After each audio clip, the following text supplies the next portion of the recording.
Labas. Taigi, bėgiojau. Po bėgiojimo reikia testuoju. Sugalvojau, kad visą laiką bėgdavau pusmaratonius. O dabar sugalvojau, kad reikia bandyti pasiruošti maratonui. Žiūrėjau video, kai vienas bičas pasiruošė per mėnesį, o aš turiu 70 dienų, man atrodo 69. Tai va, pradedu palengva bėgioti.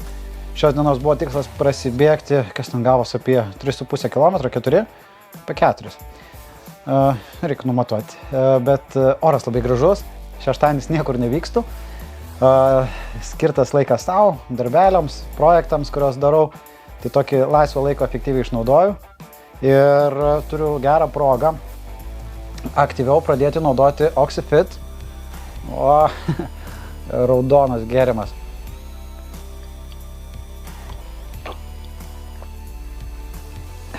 Burokėlių ekstrakto, kad deguonį pernešinėti ir raumenų atstatymai. Apie tai aš jau kitą video dariau, nesiplėsiu.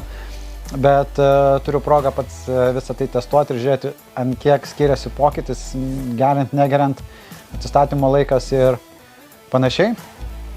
Tai tiesiog viską ant savęs naudoju. Tai va, toks yra iššūkis. Kaip jūs galvojate, ar užtenka tiek laiko?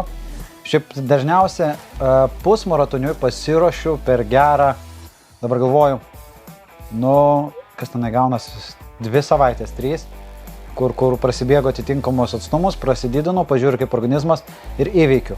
Tai Kauno maratoną apie 2:20 val. Planavau 24, tai 4 minutėm negu įsivaizdavau, kad šiemet tai bus 41. Niekada esu bėgęs. Daugiausia esu nubėgęs 36 km suskaičiavęs per dieną. Bet tai jau buvo labai daug metų, tuo metu, kai aktyviai bėgiojau, sportavau ir tikrai tam daug rimtai dėmesio buvo skiriama. O dabar tai va, dabar po bėgimo kaip tik bandau atsigerti, prasitestuoti, pasižiūrėti ir žiūrėsim, kokie bus pokyčiai, ar bus lengviau ruoštis ar ne, kokia savijauta. Tai norint, kad pasiekti atitinkamų rezultatų, turbūt visų pirma sveika mityba, geras miegas ir pastovus sportas. Tai turbūt šitie keletą elementų, kurie turės padėti visą šitą pasiekti. Taigi, jeigu įdomu procesas, kaip viskas vyksta ir kaip viskas dėliojas, tai Black Stuffo puslapyje. Procesas apie kokie pokyčiai, dar visą kitą. Taigi, o ši diena 4 km, lengvas prasibėgimas, tam, kad kojos pasijustų. Iš tikrųjų jaučiu kojas, senokai bėgiojau, taip tikslas buvo ne greitis, o toks nuoseklus, pastovus bėgimas ir primenant organizmui, nes iš tikrųjų bėgu.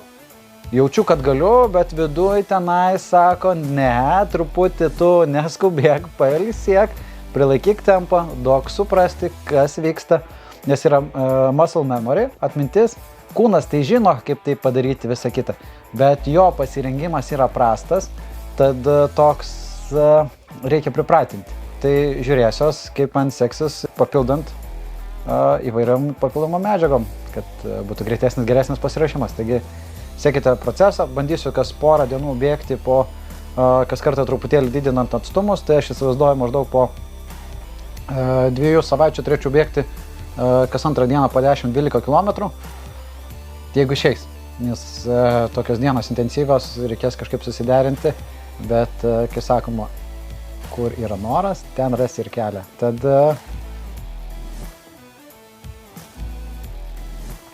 nesu burokėlių didelis fanas. Bet plius raudonas gėrimas. Filmuoja.